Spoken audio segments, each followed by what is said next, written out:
नमस्कार साथियों, आज फिर से आप सभी लोगों का अपने YouTube चैनल राहुल संदीप में बहुत बहुत स्वागत है। आज मैं फिर से आप सभी लोगों के सामने इस वीडियो के माध्यम से उपस्थित हुआ हूँ एक नए अपडेट के साथ, एक नए टॉपिक के साथ। बहुत सारे उम्मीदवारों के कमेंट आ रहे थे कि सर हमारे मार्क्स बहुत कम है, क्या आप जो आंकड़ा हमको बता रहे हो वो आंकड़ा फिजिकल के लिए है या फाइनल तक पहुंचने के लिए है, या हमारे जो आंकड़े आए हैं, जो मार्क्स हमारे कम आ रहे हैं, किसी उम्मीदवारों के ज़्यादा भी आ रहे हैं, बहुत सारे उम्मीदवारों के ज़्यादा भी आ रहे हैं, बहुत सारे उम्मीदवारों के कम भी आ रहे हैं, क्या हम फाइनल तक अप्रोच कर पाएंगे, क्या हम फाइनल मेरिट में सिलेक्ट हो पाएंगे? तो आज मैं आप लोगों की परेशानी का हल लेकर आ चुका हूं इस वीडियो के माध्यम से। तो ये वीडियो सभी उम्मीदवारों के लिए काफ़ी इंपॉर्टेंट एंड यूजफुल रहने वाली है। साथ ही ये वीडियो आपको बताएगी कि इस बार कितने गुना उम्मीदवारों को फिजिकल में सिलेक्ट किया जाता है, मेडिकल में क्या होता है, उसमें कितने गुना सिलेक्ट किया जाता है, उसके बाद कितने कैंडिडेट सिलेक्ट होने के बावजूद भी कितनी सीटें खाली रह जाती है। तो ये सब चीज़ें आपका इस वीडियो में बहुत ही अच्छे से क्लियर होने वाला है। तो ये वीडियो सभी उम्मीदवारों के लिए काफ़ी इंपॉर्टेंट एंड यूजफुल रहने वाली है। तो प्लीज़ वीडियो को कंप्लीट देखिएगा बिना स्किप किए। साथ ही आप में से कोई भी अभ्यर्थी हमारे चैनल पर नया है तो प्लीज़ चैनल को सब्सक्राइब कर ले, बेल आइकन को प्रेस कर ले, ताकि आने वाले नोटिफिकेशन को टाइम टू टाइम मिलते रहे। क्योंकि एवरीडे मैं एसएससी जीडी पर काम करता रहता हूं ताकि आप लोगों को सही और सटीक इंफॉर्मेशन एवरीडे मिलती रहे। तो चलिए बिना देरी करते हुए वीडियो को स्टार्ट करेंगे।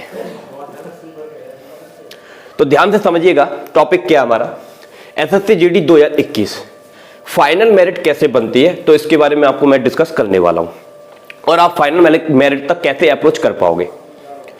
क्या 25, 28, 30 और 40 वालों का भी होगा सिलेक्शन? तो इस पर भी हम डिस्कस करेंगे कि किनका होगा किनका नहीं होगा। क्या ये मार्क्स सफिशिएंट है फाइनल मेरिट तक पहुंचने के लिए? कौन से राज्यों के लिए सफिशिएंट है, कौन से राज्यों के लिए सफिशिएंट नहीं है, इसकी भी हम बात करने वाले हैं। तो सबसे पहले एक इंपॉर्टेंट चीज मैं आपको बता दूं कि किसी भी चीज को स्टार्ट करने से पहले हमको ये समझ लेना चाहिए कि इस बार जो वैकेंसी है वो कितनी है, उसकी पोस्ट कितनी है। उससे हमको एक अंदाज मिलता है कि हाँ अब हम इस चीज को इस तरह से अप्रोच कर सकते हैं। तो मैं आपको बता दूं कि इस बार की जो वैकेंसी है वो कितनी है, 25,271 पोस्ट एसएससी जीडी ने निकाली थी सभी पोस्टों के लिए, ये वाली।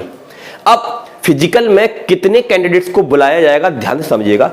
तो उन्होंने बताया कि फिजिकल में इसकी 12 गुना कैंडिडेट्स को बुलाया जाएगा। तो इसका आंसर ये हुआ कि 3 लाख कैंडिडेट्स को इस बार फिजिकल में बुलवाया जाएगा।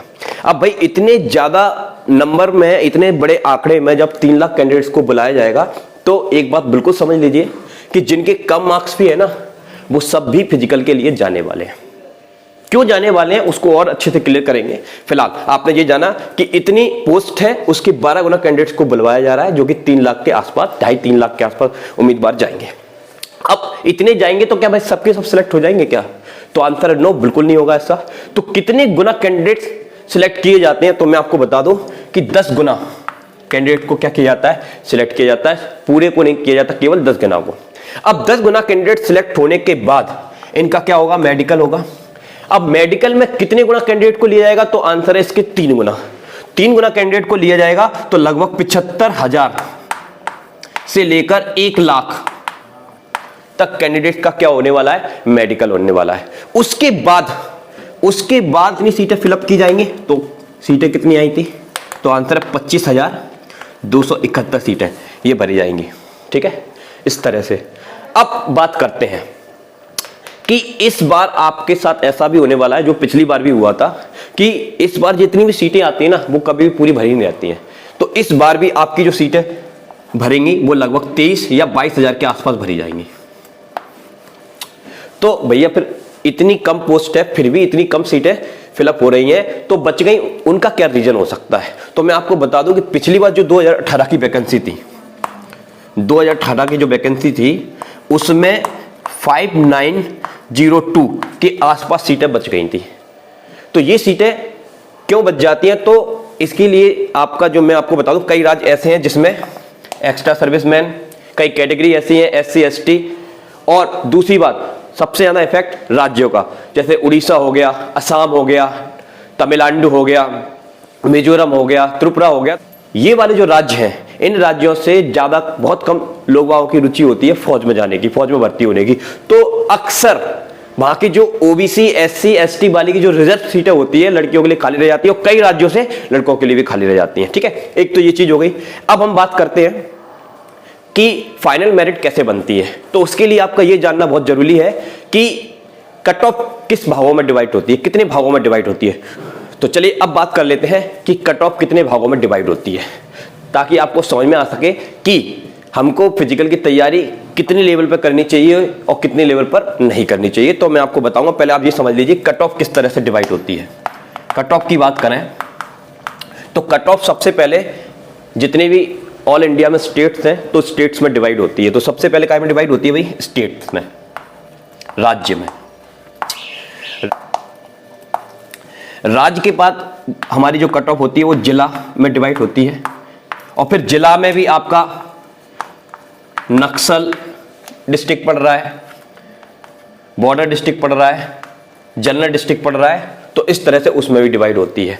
उसके बाद आपकी जो कट ऑफ है वो कैटेगरी में डिवाइड होती है। एससी कैटेगरी में divide, ST, EWS, OBC, general, तो इस तरह से 5 कैटेगरी में डिवाइड होती है। तो सबसे पहली जो आपकी कट ऑफ होगी वो कैसे डिवाइड होती है? तो आंसर है इंडिया में जितनी भी स्टेट्स हैं सभी स्टेट्स में आपकी डिवाइड होगी। फिर उन स्टेट्स में जो आपके जिले आ रहे हैं तो जिले के अंदर भी आपका नक्सल डिस्ट्रिक्ट, बॉर्डर डिस्ट्रिक्ट और जनरल डिस्ट्रिक्ट, इसमें भी आपकी क्या होगी? डिवाइड होगी। फिर उसके बाद कैटेगरी वाइज डिवाइड होगी, SC, ST, EWS, OBS, OBC और जनरल। अब मैं आपको और बता दूं कि और किस तरह से कट ऑफ डिवाइड होती है। तो मैं आपको बता दूं, ये एक चीज पे और डिपेंड करेगी, डेट ऑफ बर्थ पर, और फिर ये एक और चीज पर डिपेंड करेगी, पार्ट ए और पार्ट बी पर। फिर ये एक चीज पर और डिपेंड करेगी, नेम लेटर पर। सपोज एग्जांपल देते हैं हम आपको, जैसे कोई एसटी का एक बंदा है, ठीक है, और एसटी के 2 बंदे हैं, ठीक है, उसी डिस्ट्रिक्ट से है और कैटेगरी क्या है? एसटी, और सीट हमारे पास एक ही है। अब दोनों इसी के लिए लड़ रहे हैं, तो कैसे डिसाइड होगा कि एक ही डिस्ट्रिक्ट से है, एक ही कैटेगरी से है, तो कैसे डिसाइड होगा कि उनको ये सीट मिलनी चाहिए, किसको मिलनी चाहिए, किसको नहीं मिलनी? तो सबसे पहले चेक किया जाता है उसकी डेट ऑफ बर्थ क्या है। तो 2 उम्मीदवार है, सीट 1 है, 2 उम्मीदवार है, सीट 1 है, तो एक ही सीट मिलेगी भाई, एक सीट 2 जने को तो मिल ही नहीं सकती। तो कैसे डिसाइड होगा? तो सबसे पहले हम क्या देखते हैं, उसकी डेट ऑफ बर्थ देखते हैं। जिसकी डेट ऑफ बर्थ ज्यादा होती है उसको फाइनल के लिए सिलेक्ट कर लिया जाता है, जिसकी कम पड़ जाती है इसको नहीं कर दिया, क्योंकि कम वाले के लिए तो चांस है, ज्यादा डेट ऑफ बर्थ वाले के तो चांस ही नहीं है। एक बार हो गया तो हो गया, नहीं तो उसका तो काम खत्म हो जाएगा। ठीक, तो पहले किसको ले लिया जाता है?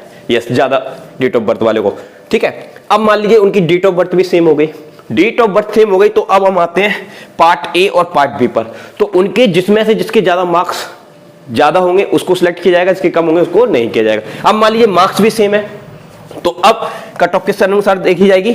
नेम लेटर से। तो जिसका नेम का लेटर पहले आएगा उसको सिलेक्ट कर लिया जाएगा, उसका नहीं आएगा उसको नहीं कर दिया जाएगा। तो इस तरह से कट ऑफ इस तरह से क्या होती है? डिवाइड होती है। ये तो आपको समझ में आ गया। अब हम बात करते हैं कि आपकी फाइनल मेरिट कैसे बनती है। तो मैं आपको बता दूं कि आप पिछली साल 2018 का कलेक्शन देखिए, 2018 का जो आपने कलेक्शन दिया हुआ है वो फाइनल मेरिट का ही है, फाइनल। और वो उसमें जो आंकड़े दिए हुए हैं वो आफ्टर नॉर्मलाइजेशन के आंकड़े दिए हुए हैं। तो वो जो आप आंकड़े देखेंगे उसमें नॉर्मलाइजेशन के बाद के जो आंकड़े हैं,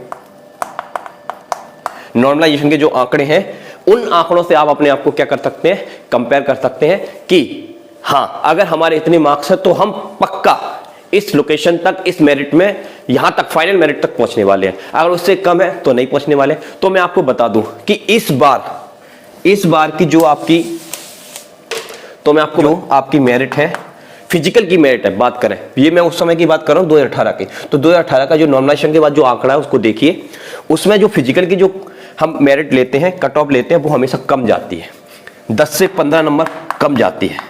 तो इसलिए बहुत सारे उम्मीदवारों का फिजिकल हो जाता है और बहुत सारे उम्मीदवार फिजिकल देने के बावजूद भी कहां नहीं पहुंच पाते हैं? फाइनल मेरिट तक नहीं पहुंच पाते, क्योंकि मेरिट थोड़ी सी ऊपर जाती है, मेरिट की कट ऑफ ऊपर जाती है।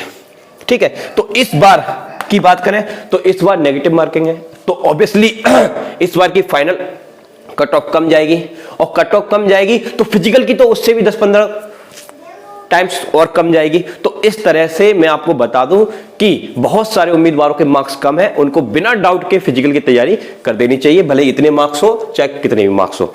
अब इंडिया में 16 राज्य, 16 स्टेट ऐसे होंगे जिनमें से उनके मार्क्स कम पर ही सिलेक्शन हो जाता है फाइनल तक।